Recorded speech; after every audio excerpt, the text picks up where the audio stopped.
Star Citizen Alpha 3.9.1 has gone live and you can download that now. The FreeFly Event and Fleet Week should begin at 10 PM UTC. At that time you should be able to play Star Citizen without the need of a game package, so anyone can try it that gets an account. And you'll be able to access Area 18's Brevic Convention Centre Expo Hall to rent some more ships for free every couple of days. Spawn at Area 18, that's my recommendation for this patch, but let's take a look at the patch notes, which is a focus for this video. The Drake Cutlass Blue is now flyable. If you don't have one, you can try it out on the 30th during Fleet Week. Long-term persistence, the wallet and the ledger have been updated for more stability, so we shouldn't have problems with sort of transferring money and people having their Alpha UEC and their ships and all their items sort of transferred across. And with that in mind, your sort of character would have been wiped with this patch, but your Alpha UEC and your ships and items and all that sort of stuff should have been carried over. Consumables, missiles, medpens, oxypens, flares, weapon magazines will no longer persist between resets and wipes though, because this is one of the things that was causing issues. They've reduced players' movement speed while charging a railgun. They've updated Arena Commander Free Flight to no longer kick players for friendly fire. They've temporarily removed scramble races. People in the friends list will now display the number of players in their persistent universe server. They've increased the rec conversion for all electronic access games and the Star Marine rewards as well. Arena Commander scoring pass on all ships has been done. They've reduced score required for Battle Royale and Squadron Battle to 15k and 30k respectively. They've also reduced the time limit for those matches to 15 minutes. They've removed timers for the Steel Stash mission. They've added the Drake Caterpillar, Cutlass Red and Cutlass Blue to Arena Commander's inventory. They've changed in-range radar targets to sharp as known to remove the question mark AR markers. Lots more ships can now swap their items and shields between each other and actually swap them out and buy new ones. There was lots and lots of problems with that previously where lots of items were locked. The Buccaneer can now equip size 1 gimbals. The max speed of the Retaliator is now 942. Various ships and vehicles now have their correct components allocated and will appear properly in the Vehicle Manager app as well. They've increased the distance players can scan and detect sentries and probes, and scanning should be working more consistently. Some Prowler tweaks have been made. They've increased the hull health. Fog shouldn't clip through the ship anymore. Its turret should no longer be attached to its wing mounts either. So they've slightly increased the player character strafe speed as well.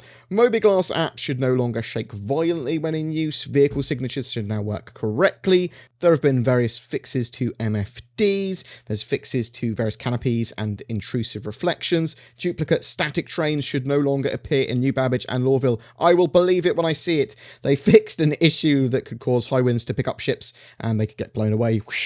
And they fixed other problems with strong winds in areas that shouldn't have had them. They fixed an issue causing the 890 jump hangar to not open for the boarding action in progress mission. They fixed the underbarrel attachments clipping inside of the SMG custodian weapon when they were being attached. Players should no longer clip into bunk beds. In fact, lots and lots and lots of fixes for beds. Beds in buildings, beds in ships should work more consistently, and there shouldn't be as many issues with people sort of like clipping outside of them and falling out of them and getting out the wrong side. Chairs seem to be better aligned as well. Various audio fixes for ships and areas. Text for missions has been updated to be correct. The synced assassination mission should now properly update when killing a target. Shield fixes have been made for various ships. The Clovis, Star Neely and Mars Eckhart invite missions should now show the objective marker and update when you arrive to them. They fixed an issue that could cause the player to not be able to respawn after self-destructing and dying in an 890 jump. Mission givers should now correctly speak and animate if a player accepts an invite mission. Ground vehicles should now be able to be spawned at outposts. Players should no longer lose their wallet's value on second login. There's been some fixes for ladders. They fixed an issue that could cause multiple player ships to spawn on top of each other in Arena Commander. Art and colour at Port Olisar should no longer change on the second login either. AI should no longer stand idle on chairs and benches. Again, I will believe that when I see it. They fixed an issue that caused surface outpost airlock doors to not have collisions. They fixed multiple geometry holes and missing textures on planets and stations.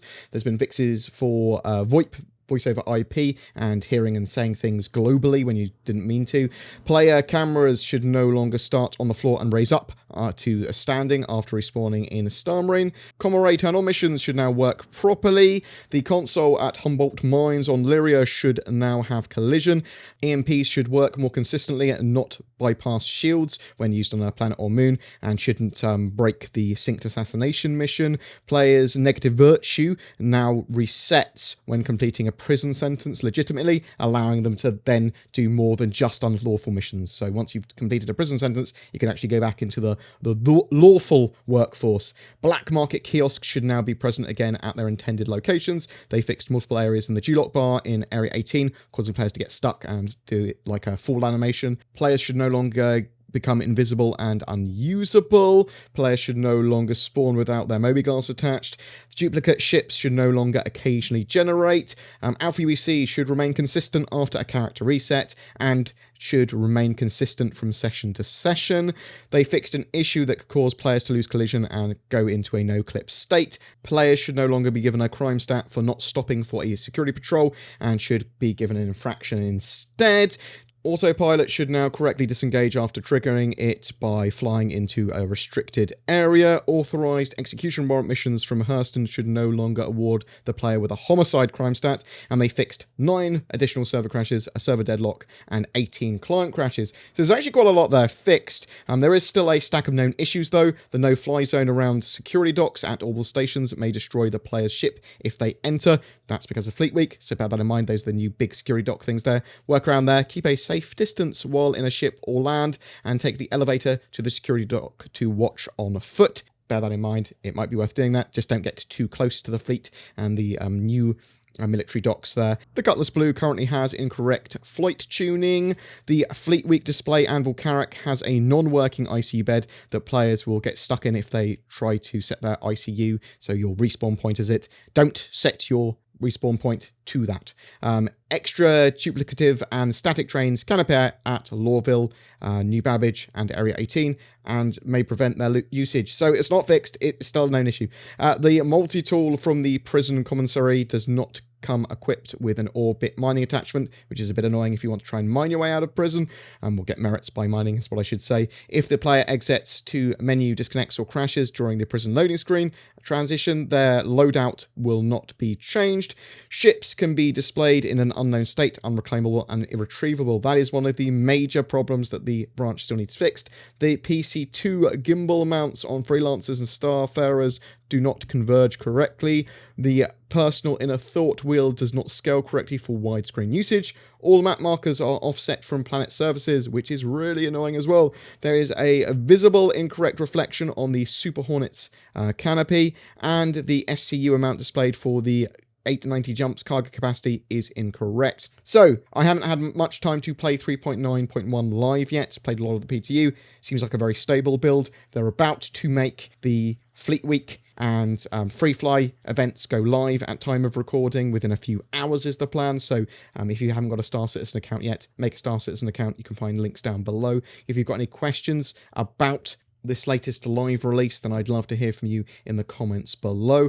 I've got a load of videos covering Fleet Week and what's going on, and I'll keep on doing that. In addition to my May monthly giveaway for an arrow, during Fleet Week I'm also giving away a Cutlass Blue with Star Citizen game package that Cloud Imperium Games have kindly given me for that very purpose. To be in for a chance of winning that, just comment on this video or any made during Fleet Week 2020 on my channel. I would love it if you share this video around, as it really does help me, as does support through the YouTube join button or Patreon for people that want to go further. Also, I'm a shill for NordVPN, which I recommend for added internet privacy and security. Also, if you're looking for a gaming PC, instead consider Shadow. They provide cloud gaming PCs that leverage the power of the internet and an affordable monthly subscription instead of having to maintain your own rig. Use the code BoredGamer for discounts, but you can find links to everything down below.